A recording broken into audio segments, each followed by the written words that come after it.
ठाणम आगम में कहा गया है, छब्बिधे भावे पन्नत्ते तंजहा ओदइए उव समिए खइए खओव समिए पारिणामिए सन्निवातिए। भाव के 6 प्रकार हैं, औदयिक, औपशमिक, क्षायिक, क्षायोपशमिक, पारिणामिक, सान्निपातिक। आत्मवाद और कर्मवाद, ये 2 महत्वपूर्ण सिद्धांत हैं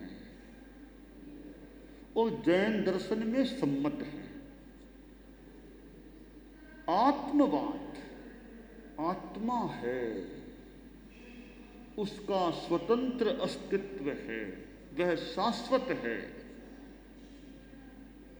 और आत्मा वर्तमान में अशुद्ध है, संसारी आत्मा, इसलिए वह जन्म मरण के सर्किल में, चक्र में गति कर रही है।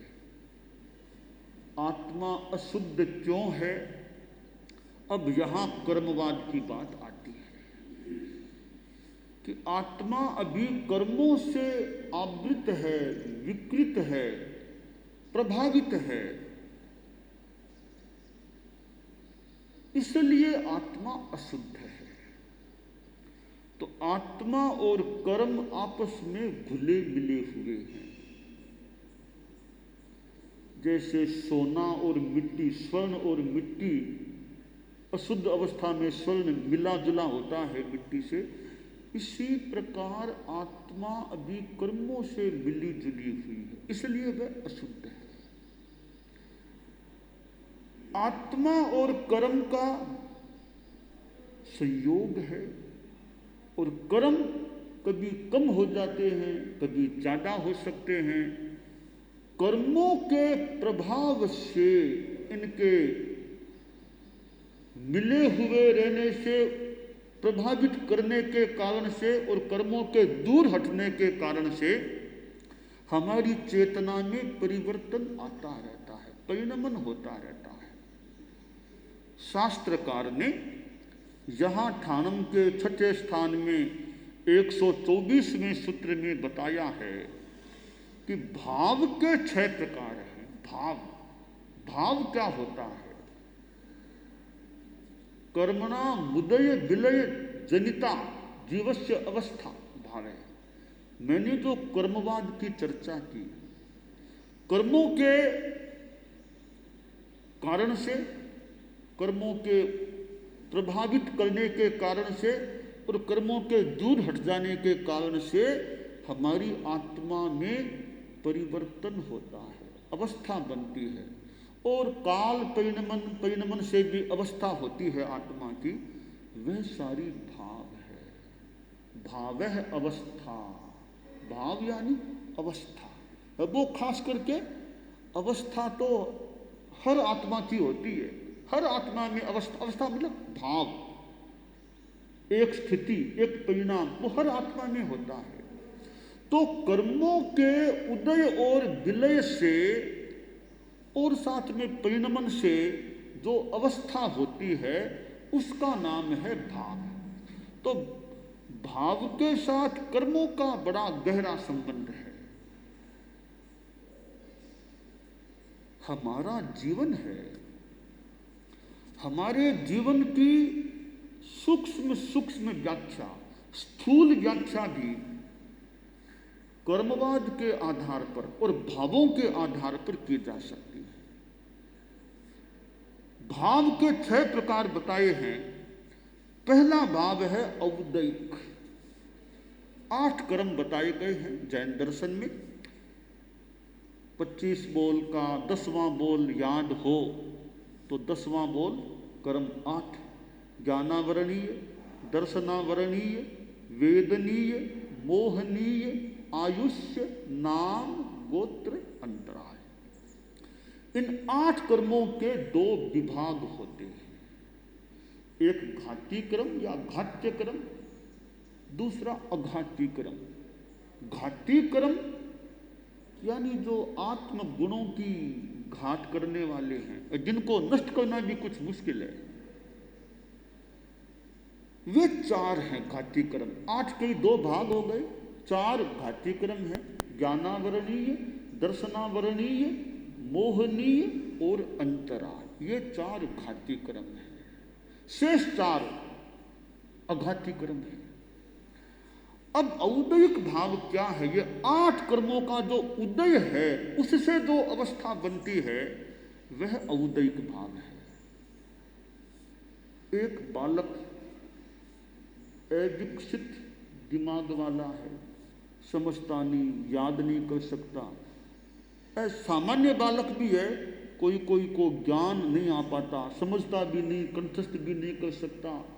इसका मतलब ज्ञानावरणीय कर्म का कुछ सघन उदय है, प्रभाव है, इसलिए बच्चे में ज्ञानात्मक बौद्धिक क्षमता सुसुप्त है या वो उभरी नहीं है। यह ज्ञानावरणीय के उदय से यह अवस्था बन गई है, यह औदयिक भाव है। एक आदमी है, बहुत गुस्से है, मानो गुस्सा 5 मिनट मानो बैठ रखा हो तो कभी निकाल लो गुस्से को, इतना गुस्से है, बात बात में गुस्सा, बात बात में झगड़ा, बात बात में मुंह से अपशब्द, इतना गुस्सा। इसका मतलब मोहनीय कर्म का उदय होता है, प्रभाव होता है मोहनीय का उदय, तब आदमी गुस्से में, आवेश में आता। यह भी औदयिक भाव है। शरीर बहुत हट्टा कट्टा सुडोल, दिखने में बड़ा सुंदर है, यह भी कर्म का उदय है। नाम कर्म का, वेदनीय कर्म का योग है, उदय है कि शरीर की बढ़िया स्थिति है। आदमी शक्तिहीन है,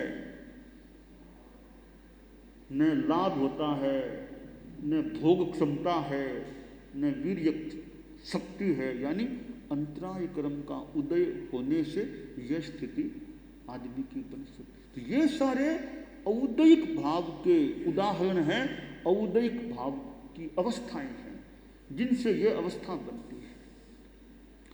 तो 8 ही कर्मों का उदय होता है। अब दूसरा भाग है औपशमिक, उपशम, शांत हो जाना। दूध है, दूध में उफान आ गया, उसमें थोड़ा पानी के छिंटे डाल दो, वो उफान शांत हो गया। तो मोहनीय क्रम का उदय भी होता है, वो उफान, दूध में उफान की तरह वो मोहनीय क्रम का मानो आवेश उदय हो गया। अब उसमें कोई शांति के छिंटे डालो, वो उपशांत हो गया। उपशम भाव 8 कर्मों में केवल मोहनीय कर्म का ही होता है, और किसी कर्म का उपशम भाव नहीं होता। मिथ्यात्व का उपशम हो गया तो औपशमिक सम्यक प्रति प्राप्ति। चारित्र के रूप में वो कसाय चारित्र मोहनीय का उपशमन हो गया पूर्णतया, वो 11वें गुणस्थान में होता है पूर्णतया, तो औपशमिक चारित्र आ जाता है। तो आप याद रखें, उपशम भाव केवल मोहनीय कर्म का ही होता है 8 कर्मों में, और किसी कर्म का उपशम भाव नहीं होता है। तीसरा है क्षायिक भाव, कर्मों के क्षय से होने वाली अवस्था। क्षायिक भाव 8 कर्मों का होता है, एक साथ 8 का नहीं हो, पूर्णतया क्षय। और उसमें भी मोहनीय कर्म के 2 भाग कर दे कि दर्शन मोहनीय, चारित्र मोहनीय। दर्शन मोहनीय का पूर्णतया क्षय हो गया तो वह दर्शन मोहनीय का क्षायिक भाव हो गया, और वह 4थे गुणस्थान से लेकर ठेठ आगे तक 14वें तक और सिद्धावस्था तक वो दर्शन मोहनीय का क्षायिक भाव, यानी 4थे गुणस्थान से शुरू हो सकता है दर्शन मोहनीय का क्षायिक भाव। तो हमेशा के लिए फिर एक बार क्षायिक भाव हो गया, दोबारा कभी वो जाता नहीं है। तो यह दर्शन मोहनीय का क्षायिक भाव है। अब चारित्र मोहनीय का क्षायिक भाव है, वो 12वें गुणस्थान में संपूर्णतया होता है। पूर्णतया चारित्र मोहनीय का क्षायिक भाव 12वें गुणस्थान से पहले पूर्णतया नहीं हो सकता, थोड़ा थोड़ा हो जाए। पूर्ण स्थिति उसकी संपन्नता 12वें गुणस्थान में होती है। तो यह मोहनीय क्रम का 12वें गुणस्थान में फिर पूर्णतया क्षय हो गया, एक बात खत्म है। अब ज्ञानावर्णीय, दर्शनावर्णीय, अंतराय है, इन तीनों का क्षय 13वें गुणस्थान में होता है। 13वां गुणस्थान आया कि यानी 12वां पूरा हुआ, 13वां आया, इन तीनों का क्षय एक साथ तीनों खत्म हो जाते हैं। फिर अब शेष रहे 4 अघात्य क्रम। वेद सिद्धावस्था का प्रथम समय, 14वें गुणस्थान की संपन्नता और सिद्धत्व का पहला समय। प्रथम समय ना सिद्ध 4 कर माना, अंश पावे रे। चौथे ठाणे प्रथम उद्देश्य, बुद्धिवंत न्याय मिलावे रे। चर्चा धारो रे, चर्चा धारो रे। शिख सुगण सयाना, वारु न्याय विचारो रे। चर्चा धारो। श्रीमद दयाचार्य की यह ढाल गीतिका 3 गुंठाना अमर कयाच है, वो ढाल है, बहुत तत्वज्ञान से भरी हुई ढाल है। उसमें कहा गया है कि प्रथम समय के सिद्ध 4 कर्मों का अंश का, तो ये 4 अघात्य कर्म हैं, वो 14वें गुणस्थान की संपन्नता सिद्धत्व का पहला समय, तब ये 4 कर्म अघात्य कर्म का क्षय होता है। यो 8 कर्मों का क्षय हो, यह क्षायिक भाव हो गया। अब क्षायोपशमिक भाव, क्षायोपशमिक भाव है, वो न तो पूरा क्षय हुआ है, उदय भी है। तो देखिए, जो कर्म उदित हो गए उनका तो क्षय, अनुदित का उपशम, यो दोनों मिला के क्षयोपशम। सारांश में यो समझें कर्मों का हल्कापन। यह क्षयोपशम के रूप में जो स्थिति बनती है, वो 8 में से 4 ही कर्मों की बनती है, घाती कर्मों की ही बनती है। ज्ञानावर्णीय, दर्शनावर्णीय, मोहनीय और अंतराय, इन 4 कर्मों का ही क्षयोपशम भाव होता है, बाकी शेष का नहीं होता है। मोहनीय का उपशम भी होता है, तो मोहनीय का क्षयोपशम भी होता है, दोनों हो सकते हैं। देखिए, क्षय तो होता ही है। अब 4 कर्मों का क्षयोपशम आप उदाहरण से देखिए। एक बच्चा है, बड़ी कुशाग्र बुद्धि वाला है, बहुत सीखने में, कंठस्थ करने में, समझने में अंडरस्टैंडिंग पावर बहुत अच्छा है। इसका मतलब है इतना अज्ञान भी जल्दी कर रहा है, उसके ज्ञानावर्णीय क्रम का क्षयोपशम है। तब वह ज्ञान में उसकी क्षमता भी है, ज्ञान में आगे उस कारण से बढ़ रहा है। तो ज्ञानावर्णीय क्रम के क्षयोपशम का उदाहरण है। इंटेलिजेंट, कई बालक बड़े होते हैं इंटेलिजेंट। परम पूज्य गुरुदेव तुलसी, परम पूज्य आचार्य महाप्रज्ञ जी को देखें, हमने आंखों से उनको तो दर्शन किए हैं, पास में रहे हैं। तो गुरुदेव तुलसी का भी कितना ज्ञान था, कितनी राग रागिणियों का ज्ञान उनके पास था, कितने रागों का ज्ञान था। मुझे एक बार गुरुदेव तुलसी ने बहुत वर्षों पहले सन 1995 में जैन विश्व भारती लाडनू में संतों की गोष्ठी हो रही थी, आचार्य श्री महाप्रज्ञ जी भी पास वहाँ लाडनू में थे। तो गुरुदेव ने गोष्ठी में फरमाया कि तुम्हें मुदित को रामचरित्र व्याख्यान बांटने की तैयारी करनी है, और फरमाया रागे तुम मेरे से ढाल लेना, रागे मेरे से ढाल लेना। बहुत कृपा कराई गुरुदेव। यानी उनके पास राग रागिणियों का कितना ज्ञान था, तत्वज्ञान कितना था, और भी कितना संस्कृत का कितना ज्ञान था।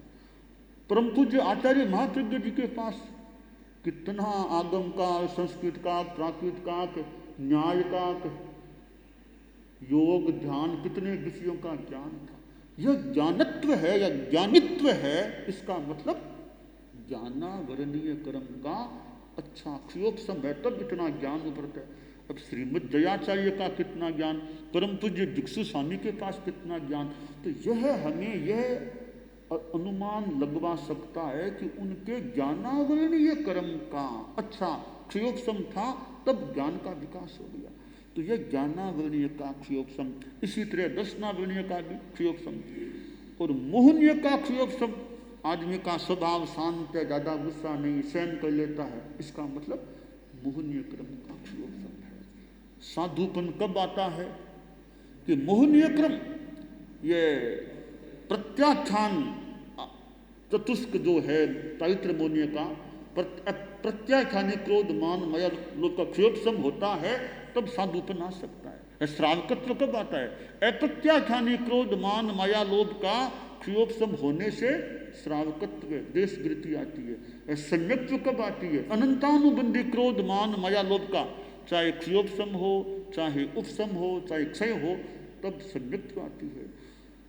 अंतराय क्रम का भी क्षयोपशम, अंतराय क्रम है, आप श्रावक लोग दान देते हैं, कभी मान लो असुस्थता हो गया, कई बार पुराने लोग बोलते अंतराय, यानी अंतराय आ गया, या हमारी अंतराय तोड़ो, हमारा दान लो, दानांतराय, लाभांतराय, भोगांतराय, उपभोगांतराय, वीर्यांतराय, ये हल्के होते हैं, आदमी को लाभ हो सकता है, भोग क्षमता भोग हो, तो ये अंतराय क्रम का भी क्षयोपशम होता है।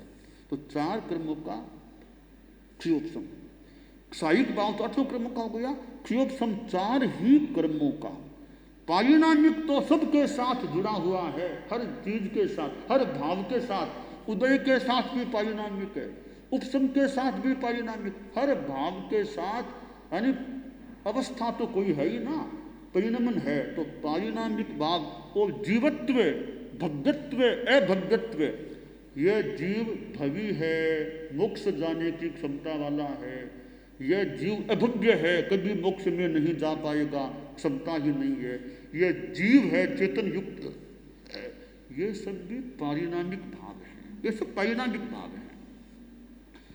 एक छठा भाव और बताया है, 5 भाव तो फिर भी कुछ प्रसिद्ध है, छठा भाव थोड़ा सा अप्रसिद्ध हो सकता है, वो आगम में वो भी दिया गया है, उसका नाम है सान्निपातिक। सान्निपातिक यानी संयोग से दो भावों का, 2 से अधिक भावों का संयोग होने से जो स्थिति बनती है, वह है सान्निपातिक। जैसे आप देखिए, हम मनुष्य हैं, यहाँ सान्निपातिक भाव है, हम पंचेंद्रिय 5 इंद्रियां है, वो इंद्रियां, वो हमारा सायोपशमिक भाव है, और ये मनुष्य का गति मिली, मनुष्य का शरीर है, ये औदैहिक भाव है। तो हम मनुष्य हैं, इस हमारे मनुष्यत्व में 5 इंद्रियां भी है, शरीर भी है, मनुष्यत्व यह है, यह उदय भाव और क्षयोपशम भाव दोनों का योग है। कान है, यह कान का आकार है, यह उदय भाव है। कान की तो मूल भाव इंद्रिय क्षमता है कान की, वो क्षयोपशम भाव है।